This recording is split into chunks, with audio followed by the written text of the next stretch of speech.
अस्तु अमृत उपस्करणमसि स्वाहा प्राणाय स्वाहा अपानाय स्वाहा ब्रह्मणे स्वाहा काले स्थापिता नारिकेळखण्डद्वय सतुभक्षणैवेद्यानि निवेदयामि मध्ये मध्ये स्वादोदकं समर्पयामि उत्तरापूर्णमर्पयामि हस्तप्रक्षालनपादप्रक्षालनाम्बूलानि निवेदयामि हिरण्यगर्भाय नमः सुवर्णपुष्पदक्षिणान् समर्पयामि सर्वोपचारपूजार्थे उत्तरनीराजनम् ಅಲ್ಲಿ ಕಾರ್ಡ್ ಇದೆ ಎಸ್ಕೊಳ್ಳಿ ಅವ್ರ ಕೈ ಒಂದು ಸ್ವಲ್ಪ ಪರಶುರಾಮ್ ನೋಡಿ ಸ್ಟ್ಯಾಂಡ್ ಅಲ್ಲಿ ವೈಟ್ ಪೇಪರ್ ಓಂ ತಸ್ಮೈ ಪಂಚಮದಂ ಹೋತ ಪ್ರತ್ಯಕ್ಷ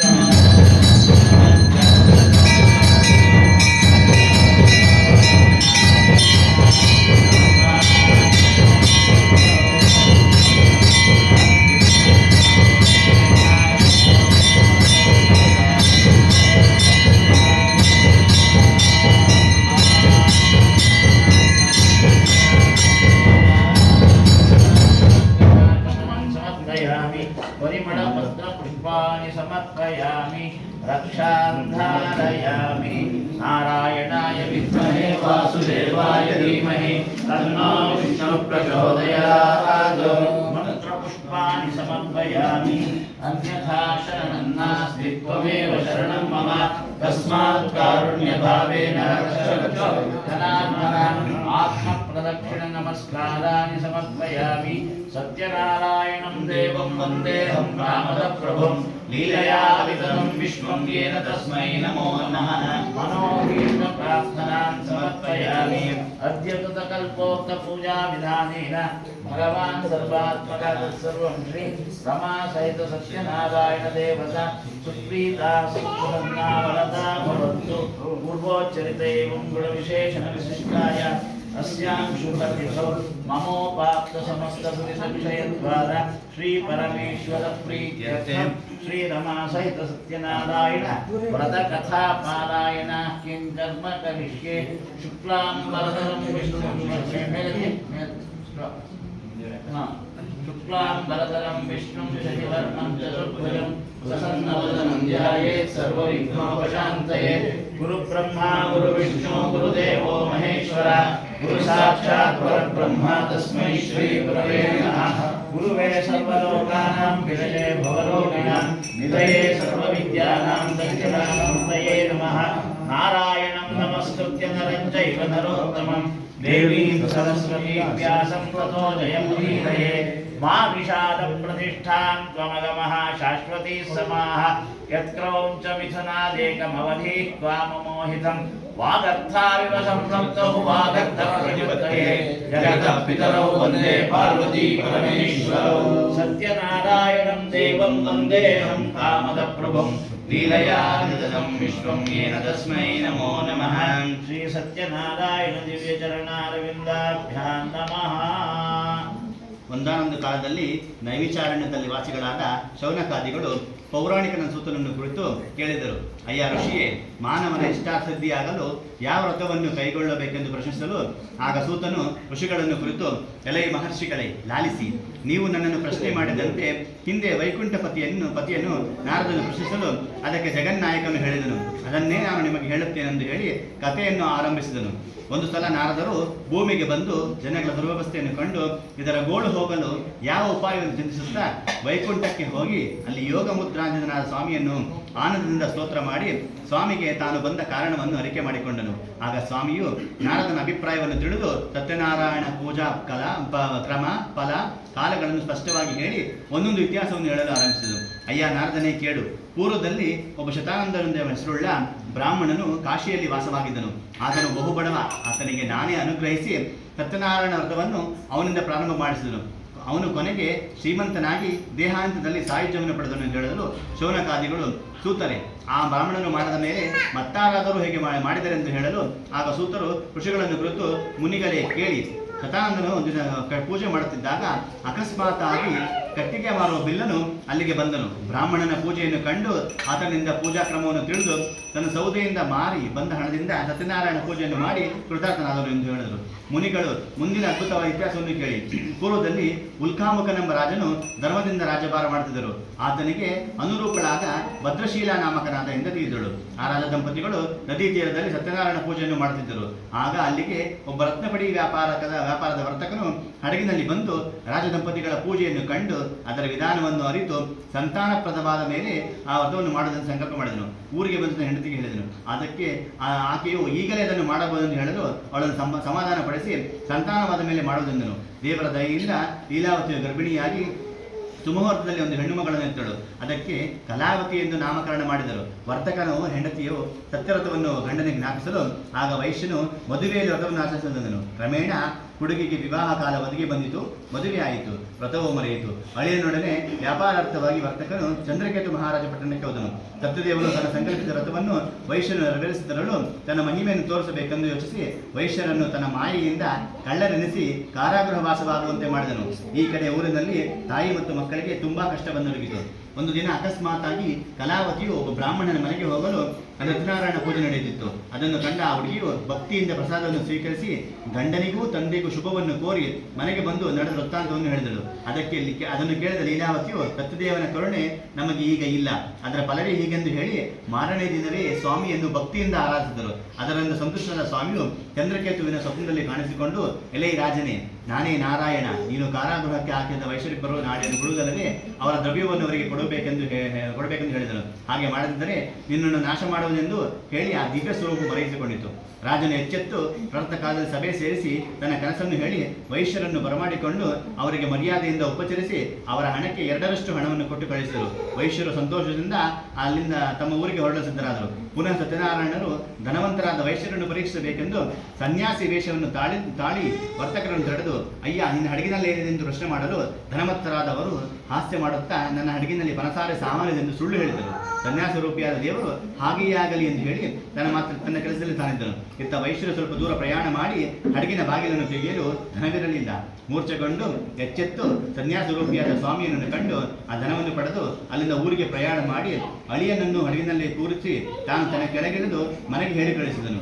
ಆಗ ಲೀಲಾವತಿಯು ಕುಶಲ ವಾರ್ತೆಯನ್ನು ಕೇಳಿ ತಾನು ದೇವರನ್ನು ಪೂಜಿಸಿ ಮಗಳಿಗೆ ಹೇಳಿ ಹಡಗಿನ ಸಮೀಪಕ್ಕೆ ಬಂದಳು. ಇತ್ತ ಕಲಾವತಿಯು ಪೂಜಿಸಿ ಪ್ರಸಾದವನ್ನು ಸ್ವೀಕರಿಸಿ ಬರಲು ಹಡಗು ನದಿಯಲ್ಲಿ ಮುಳುಗಿ ಮಾಯವಾಯಿತು. ಹುಡುಗಿಯು ಮೂರ್ಛೆ ಹೋಗಿ ಎಚ್ಚೆತ್ತು ನಾನು ಬೆಂಕಿಯಲ್ಲಿ ಬೀಳುವೆಂದಳು. ಆ ಮಾತನ್ನು ಕೇಳಿದ ವರ್ತಕನು ದೇವರನ್ನು ಪ್ರಾರ್ಥಿಸಲು ಆಗ ಆಕಾಶವಾಣಿಯು ಹೀಗೆ ಹೇಳಿತು, ಅಯ್ಯ ವರ್ತಕನೇ, ನಿನ್ನ ಮಗಳು ನನ್ನ ಪೂಜೆಯನ್ನು ಮಾಡಿ ಪ್ರಸಾದ ಸ್ವೀಕಾರತೆ ಮಾಡದೆ ಬಂದಿದ್ದಾಳೆ. ಈಗಲಾದರೂ ಸರಿ, ಮನೆಗೆ ಹೋಗಿ ಭಕ್ತಿಯಿಂದ ಪ್ರಸಾದ ಸ್ವೀಕಾರ ಮಾಡಿ ಬಂದರೆ ಅವಳ ಗಂಡನು ಬದುಕುವೆಂದು ಹೇಳಿದನು. ಈ ಮಾತನ್ನು ಕೇಳಿದ ಕಲಾವತಿಯು ಮನೆಗೆ ಹೋಗಿ ಭಕ್ತಿಯಿಂದ ಪ್ರಸಾದವನ್ನು ಸ್ವೀಕರಿಸಿ ಬರುವವರಲ್ಲಿ ಹಡಗು ಕಾಣಿಸಿತು. ಆಗ ವೈಶ್ಯನು ಸ್ವಾಮಿಯ ಮಹಿಮೆಯನ್ನು ಮನಸ್ಸಿನಲ್ಲಿ ಹೊಳುತ್ತಾ ವೈಭವದಿಂದ ಸ್ವಾಮಿ ಪೂಜೆಯನ್ನು ಅಲ್ಲೇ ಮಾಡಿ ಮುಗಿಸಿದನು. ಹೀಗೆ ಮಾಡದಂದರೆ ಭೂಲೋಕದ ಸೌಖ್ಯಗಳೆಲ್ಲ ಅನುಭವಿಸಿ ಕೊನೆಯಲ್ಲಿ ಸಾಹಿತ್ಯವನ್ನು ಪಡೆದನು. ಮುನಿಗಳೇ, ಕೊನೆಯ ಕಥೆಯನ್ನು ಕೇಳಿ. ಪೂರ್ವದಲ್ಲಿ ತುಂಗಧ್ವಜನೆಂಬ ಒಬ್ಬ ರಾಜನಿದ್ದನು. ಅವನು ಒಂದು ದಿನ ಬೇಟೆಗೆ ಹೋಗಿ ಆಯಾಸದಿಂದ ವನದ ಮಧ್ಯದಲ್ಲಿ ವಿಶ್ರಾಂತಿ ಕಾಯ್ದುಕೊಳ್ಳದನು. ಸ್ವಲ್ಪ ದೂರದಲ್ಲಿ ಗೋಪಾಲಕರು ಸತ್ಯನಾರಾಯಣ ಪೂಜೆಯನ್ನು ಮಾಡುತ್ತಿರಲು ಇದನ್ನು ಕಂಡೂ ಕಾಣದಂತೆ ಉದಾಸೀನರಾಗಿ ಅವರ ಕೊಟ್ಟ ಪ್ರಸಾದವನ್ನು ತೆಗೆದುಕೊಳ್ಳದೆ ಊರಿಗೆ ಬಂದಿದ್ದರಿಂದ ಆತನಿಗಿಂತ ಶೂರರಾದ 100 ಜನ ಮಕ್ಕಳು ನಾಶವಾಗಿ ರಾಜ್ಯಭ್ರಷ್ಟನಾಗಿ ತಲೆತಪ್ಪಿಸಿಕೊಂಡು ಕಾಡಿಗೆ ಓಡಿ ಹೋದನು. ಆಗ ಆತನಿಗೆ ಜ್ಞಾನೋದಯವಾಯಿತು. ಹೀಗಿರುವಾಗ ಅಕಸ್ಮಾತಾಗಿ ಹಿಂದೆ ಪೂಜೆ ಮಾಡಿದ ಗೋಪಾಲಕರೇ ಪುನಃ ಸತ್ಯನಾರಾಯಣ ಪೂಜೆಯನ್ನು ಮಾಡುತ್ತಿರಲು ಅದನ್ನು ಕಂಡು ಹರ್ಷಿತನಾಗಿ ಭಕ್ತಿಯಿಂದ ತಾನು ಅವರ ಸಂಗಡ ಸೇರಿ ಪೂಜೆಯನ್ನು ಸಾಂಗವಾಗಿ ನಡೆಸಿದನು. ಅದರ ಪ್ರಭಾವದಿಂದ ರಾಜ್ಯವನ್ನು ಹೊಂದಿ ಸಂತಾನವನ್ನು ಪಡೆದು ಕೀರ್ತಿವಂತರಾಗಿ ಕೊನೆಯಲ್ಲಿ ಕೈವಲ್ಯವನ್ನು ನಡೆದವರಿಗೆ ನಾರದರಿಗೆ ನಾರಾಯಣ ನಡೆದ ಸತ್ಯನಾರಾಯಣ ಕಥೆಯನ್ನು ಸೂತನು ಶೌನಕಾದಿಗಳಿಗೆ ಕರ್ಣಾಮೃತವಾಗುವಂತೆ ಹೇಳಿದನೆಂಬಲ್ಲಿಗೆ ಸತ್ಯನಾರಾಯಣ ಕಥೆಯು ಮುಗಿತು. ಸರ್ವೇ ಜನ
तत्सत्यम् ॐ तत्सर्वम् ॐ तत्पुरो नमः अन्तःसृष्टिभूतेषु गुहायां विश्वभूतेषु त्वं यज्ञस्त्वं वषट्कारस्त्वमिन्द्रस्त्वं रुद्रस्त्वं विष्णुस्त्वं ब्रह्मस्त्वं त्वं प्रजापतिः त्वं तदापार्थोऽज्योतिषं ब्रह्म भूर्भुवस्वरो राजाधिराजाय प्रसख्य सायिने नमो वयं वै श्रवणाय कुर्महे समे कामान् कामकामाय नोत्यम् कामेश्वरो वै श्रवणो ददातु कुबेराय वै श्रवणाय महाराजाय नमः यो वेदादौ स्वः प्रोक्तो वेदान्ते च प्रतिष्ठितः तस्य प्रकृतिरीनस्य यः परस्य महेश्वरः वेदोक्तमन्त्रपुष्पाणि समर्पयामि अग्निमीळे पुरोहितं यज्ञस्य देववद्विजम्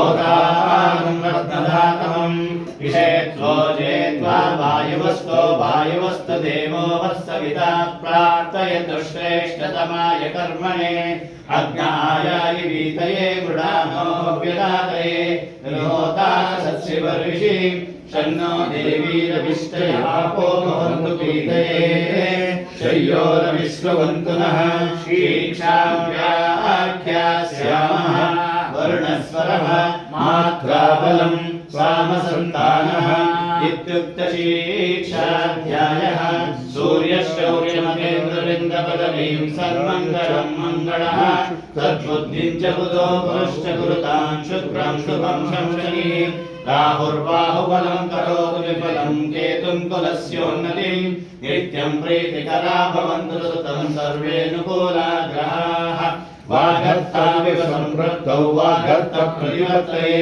जगतः पितरौ वन्दे पार्वती परमेश्वरौ श्रुतिस्मृतिपुराणानामालयं करुणालयं नमामि भगवत्पादं शङ्करं लोकशङ्करं पूज्याय राघवेन्द्राय सत्यधर्मरताय च भजतां कल्पवृक्षाय नमतां कामधेनवे शङ्करं शङ्कराचार्यं केशवं बादरायणं सूत्रभाष्यकृतौ वन्दे भगवन्तौ पुनः पुनः सत्यनारायणं देवं वन्देऽहं कामदप्रभुं लीलया विदधं विश्वं येन तस्मै नमो नमः ॐ स्वामिनः स्वस्ति मन्त्राः तस्याः समराः सन्ति भवन्तो महान्तः प्रार्थयन्तो तस्य भगवतो देवदेवोत्तमस्य देवता सार्वभौमस्य श्रीमदखिलाण्डकोटिब्रह्माण्डनायकस्य साङ्गाय सपरिवाराय सर्वालङ्कारभूषिताय मनोन्मनी सहित वैद्यनाथेश्वर स्वामिनः नित्योत्सवपक्षोत्सव मासोत्सव संवत्सरोत्सव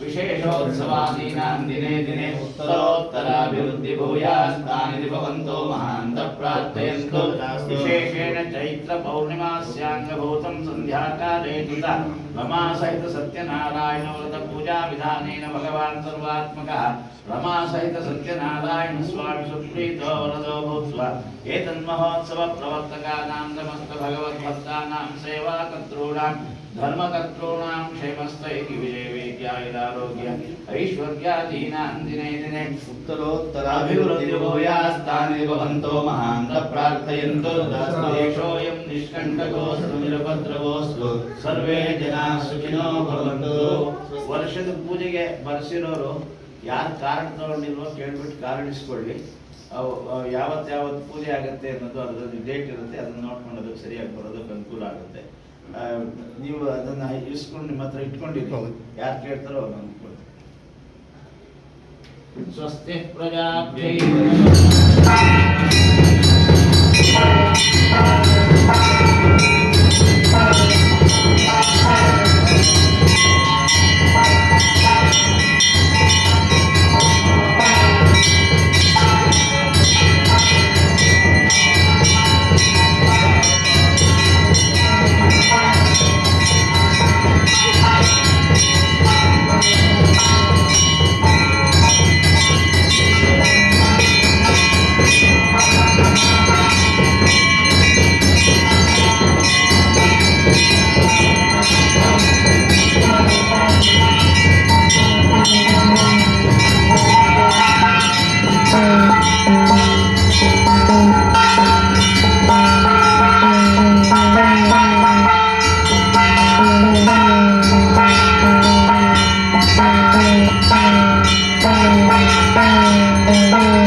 ಹರ ನಮಃ ಪಾರ್ವತಿ ಹರ ನಮಃ